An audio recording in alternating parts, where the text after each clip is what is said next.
자, 크립토 토마토 인사를 전해드리고 있습니다. 오늘 날짜는 2019년 6월 25일이고요. 지금 현재 비트코인 가격 11,050불, 그리고 도미넌스는 59.4%입니다. 자, 그러면 그간 어떤 소식들이 있었는지 한번 또 알아보도록 하겠습니다.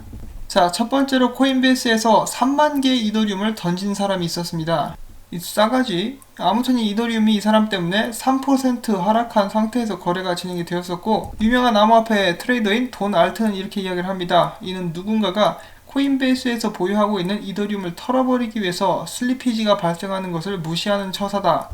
이 슬리피지란 거래량 감소 및 유동성 저하 등으로 매수 매도 호가 차이가 평소보다 크게 벌어지고 실제 체결가가 주문보다 불리한 가격으로 체결되는 현상입니다.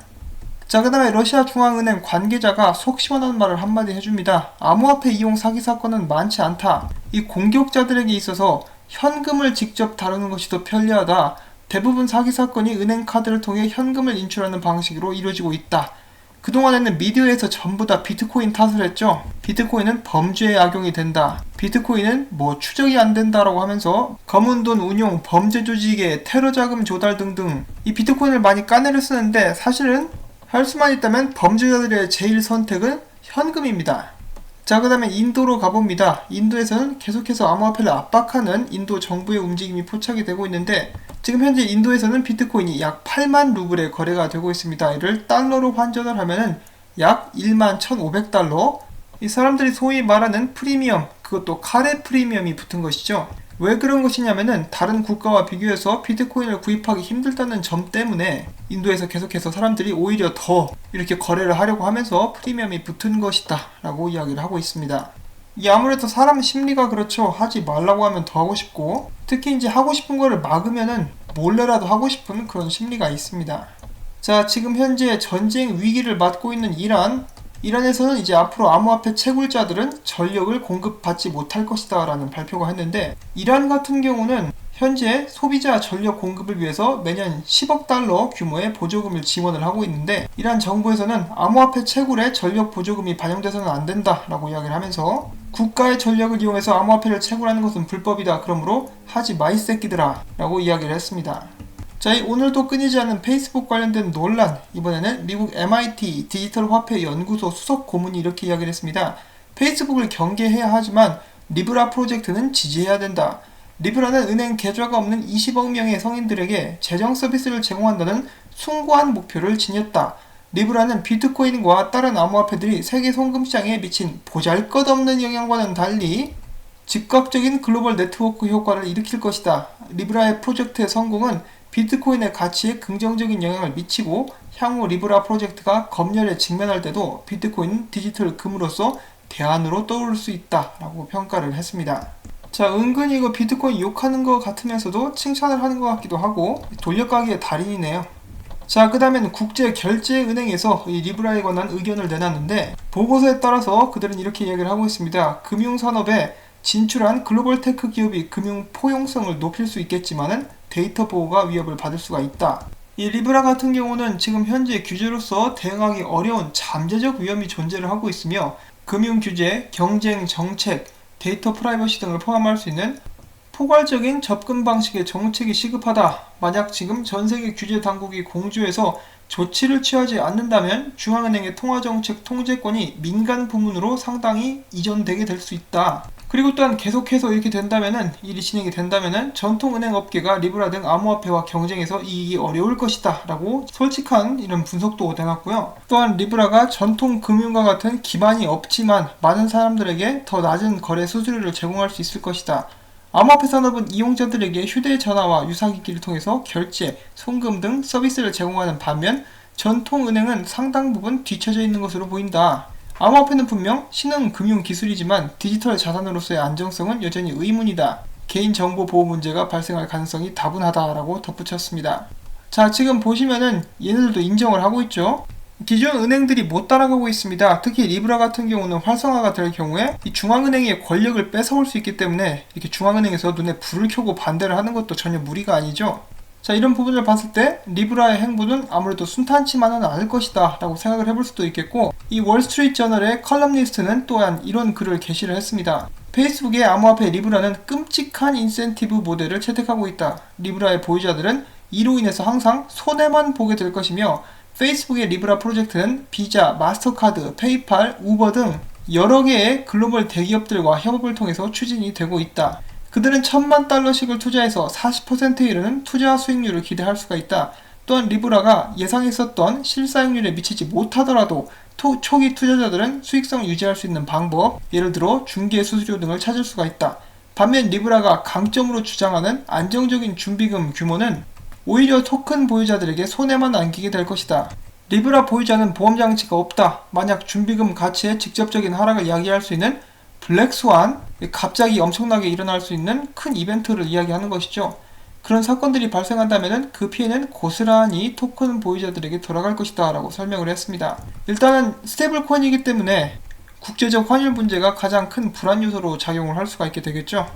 각국의 중앙은행에서는 지금 현재 빚이 많기 때문에 그런 빚들을 해결하기 위해서 계속해서 화폐를 인쇄를 해 나갈 텐데, 그러면 화폐 가치는 떨어지게 되겠고 리브라 같은 스테이블 코인도 좀 불안하게 되지 않을까 하는 그런 생각도 해봅니다. 자, 물론 이 사람들이 똑똑한 사람들이니까 그런 부분도 일단 염두에 두고 프로젝트를 진행하는 것도 생각을 해볼 수도 있는 그런 부분이기는 합니다. 자, 그 다음 소식입니다. G7 의장국 프랑스를 중심으로 가상통화 특별 대책팀을 구성하겠다. 여기서 또 하는 말이 화폐 발행과 같은 업무는 본래 정부의 몫이다. 우리 밥그릇, 우리 힘을 빼앗지 말아라 라고 이야기를 하면서 2019년 G7 의장국을 맡고 있는 프랑스를 포함해서 암호화폐를 이용하는 자금 세탁 대책과 소비자 보호 등의 문제와 그 규제 등에게 G7에서 심의할 수 있도록 회원국들로부터 구성된 특별 대책팀을 만들고 있는 것으로 보도가 되었습니다. G7 회원국은 프랑스, 미국, 영국, 독일, 일본, 이탈리아, 캐나다 7개 국가이고요. 이 특별 대책팀은 자금 세탁 대책과 소비자 보호 등의 관점에서 각국 중앙은행들이 어떻게 페이스북 리브라와 같은 암호화폐에 대해서 관여해야 하는지를 조사하는 역할을 하게 될 것입니다.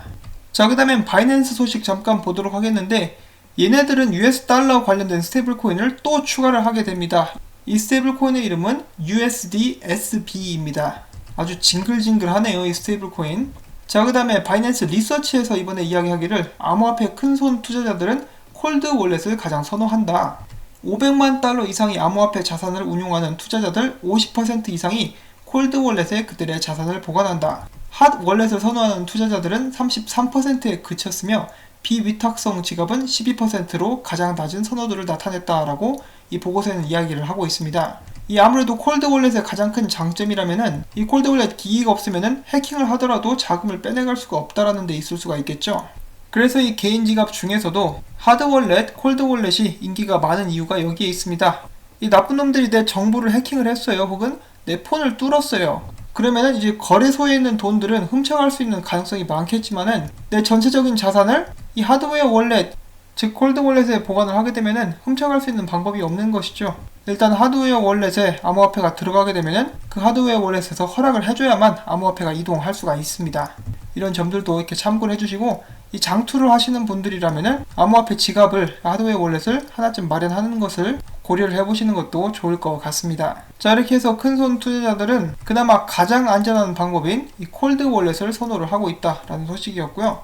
자, 그 다음에 암호화폐 대쉬 재단 이사장 투표가 진행되는데 7월 3일날 마감할 예정입니다. 자, 그 다음엔 아마존 웹 서비스에서 GX 체인을 출시했다 혹은 상장했다라는 소식이 나왔습니다. 앞으로 아마존 웹 서비스를 통해서 이 GX 체인을 사용할 수 있게 되는 그런 서비스가 시작이 된다라는 것이죠. 홀더들에게는 큰 호재의 소식이라고 볼 수가 있겠습니다. 자, 비트코인 SV 사상 최고가 기록, 고래들의 인위적 부양 의혹. 한마디로 고래들이 펌핑을 하는 것 같다, 그런 의심이 들고 있다라는 기사인데요. 암호화폐 분석가 케빈 루크는 비트코인 SV 전체 거래량에서 큰 손들이 차지하는 비중이 비정상적으로 크다라는 사실을 밝혀냈습니다. 그는 비트코인 SV 가격이 사상 최고가를 기록했었던 23일 트위터를 통해서 상위 100 트랜잭션이 전체 거래의 86.4%를 차지했음을 지적하면서 비트코인 SV 네트워크를 완전한 유령 타운으로 규정을 했습니다. 비트코인의 경우 전체 네트워크에서 상위 100 트랜잭션이 차지하는 비중은 10%로 비트코인 SB와 큰 차이를 보여주고 있습니다.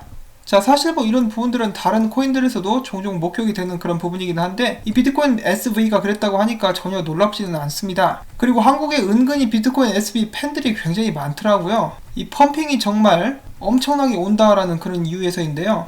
자, 뭐 솔직히 돈 벌려고 들어온 시장이기 때문에 여러분들께서 수익을 내실 수 있다면은 괜찮겠죠. 이제 항상 이제 불법만 아니면은 여러분들께서 조심히 투자를 하시면서 많은 수익을 가져가실 수 있기를 바라봅니다. 자, 그 다음에 트론이 지난 4일간 30% 급등하며 시가총액 전체 10위 안에 재진입을 하게 되었습니다. 지난주에 트론은 낙관적인 전망을 가능하게 하는 이벤트들로 가득 찼었는데요. 자, 먼저 트론 재단은 프로토콜 데이터 검증 기능이 추가되고 보다 경량화된 오디세이 3.6 버전을 가동할 예정이라고 발표를 했고, 또한 트론의 블록체인이 경쟁사인 이더리움보다 더 많은 일일 거래량을 기록하면서 분산형 애플리케이션 생태계의 성장을 알렸다라는 데 있다고 합니다.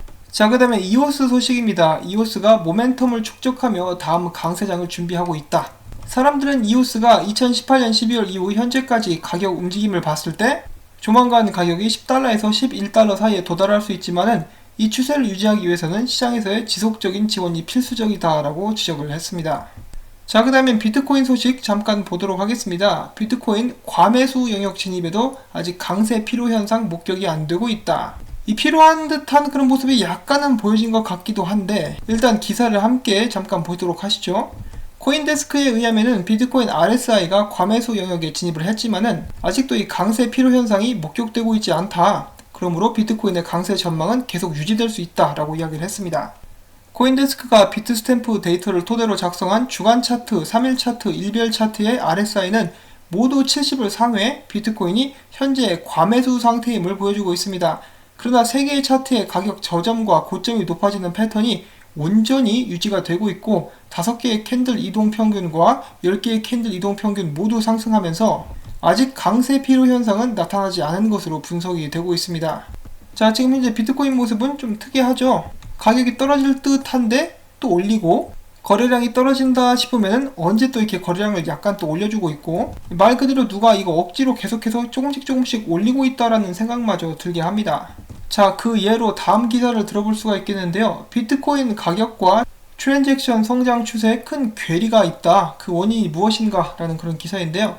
이제 간단합니다. 비트코이니스트의 의견에 따르면은 비트코인 가격이 올해 174%나 상승한 데 반해서 비트코인의 하루 트랜잭션은 불과 46% 늘었다라고 보도를 했습니다. 또 같은 기간 비트코인 온체인 트랜잭션은 52% 증가한 것으로 밝혀졌고요. 이런 점을 미뤄봤을 때 지금 현재 암호화폐 시장에 신규 자금 유입이 이루어지지 않고 있거나 비트코인 거래들의 시장 주도라는 두 가지 가능성을 들어볼 수 있다라고 이야기를 합니다. 자, 여러분들의 생각은 어떠십니까? 지금 좀 가격만 올라가고 있지 트랜잭션은 떨어지고 있다, 많이 늘지 않았다 라고 하는 것인데, 한 가지 저희가 항상 유의를 해야 될 점은 비트코인 가격은 빗피닉스에서 테더를 신규 발행할 때마다 높은 상승률을 보여왔다라는 것입니다. 한마디로 이제 테더를 사용해가지고 비트코인을 펌핑시키고 있다라는 것을 확인을 해볼 수가 있는 그런 부분인데, 나중에 이런 부분들이 어떻게 작용을 하게 될지 저는 그 부분이 약간 걱정도 되긴 합니다. 이 사람들이 이야기하는 것을 들어보면은 이 가짜 돈을 계속 인수해서 비트코인을 올려서 나중에 팔아먹을 것이다 라고 이렇게 의견을 제시하는 사람도 있었고요.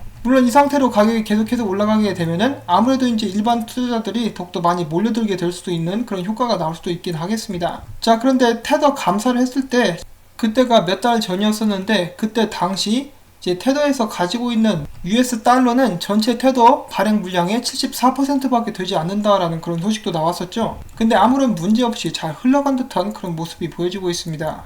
그 후로도 계속해서 테더를 추가 발행을 했는데 이런 부분 역시 약간 좀 찜찜하다라고 저는 생각을 하고 있고요. 자, 그 다음에 비트코인 뉴스에 따르면은 지금 현재 비트코인 관심 지수가 12를 나타내고 있다. 지난 2017년 불장 때는 최대 지수인 100을 기록을 했었는데 그때와 비교하면 아직도 한참 낮은 수준이다. 이는 개인 투자자들이 시장에 본격적으로 참여하지 않았다는 것을 의미하며 아직 진정한 불마켓은 도래하지 않았다라고 분석을 했습니다. 또한 여기에 이어서 글로벌 암호화폐 투자펀드 그레이스케일도 이를 지지하는 관점을 제시를 하고 있는데, 1분기 기관 투자자들이 그레이스케일을 통해서 암호화폐 시장에 투자한 자금은 그 비율이 최고 73%에 달했습니다. 이는 과거 12개월 동안 베어마켓 기간 기관들의 자본 유입 비율과 비슷한 수준이다 라고 설명을 했고요. 이어서 미디어는 이번 비트코인 상승을 이끈 존재가 기관 투자자로 파악되고 있다는 점에서 현재 구간은 매력적인 진입 구간으로 판단된다. 지난 2017년처럼 개인 투자자들의 본격적인 시장 진입이 시작될 때 진정한 불마켓이 올 것이다 라고 덧붙였습니다. 자, 처음에는 10,000불만 넘으면 난리가 날 것이다 라는 그런 전망들이 많았었는데 아직까지도 개인 투자자들은 이 사람들이 많이 기대를 했었던 만큼은 들어오지 않았다 라는 취지의 기사라고 보게 될 수가 있겠습니다. 자, 그 다음에는 좀 이 웹사이트가 이상한데 모건 크릭의 폼플리아노가 비트코인 가격 예측을 내놨습니다. 2021년까지 10만 달러에 달하게 될 것이다. 이런 예측을 내놨고요. 그 다음에 조시 레이저의 분석 오늘도 잠깐 보도록 하겠는데 그 전에 조시 레이저가 이렇게 알렉스 크루거의 트윗을 인용하면서 이렇게 이야기를 합니다.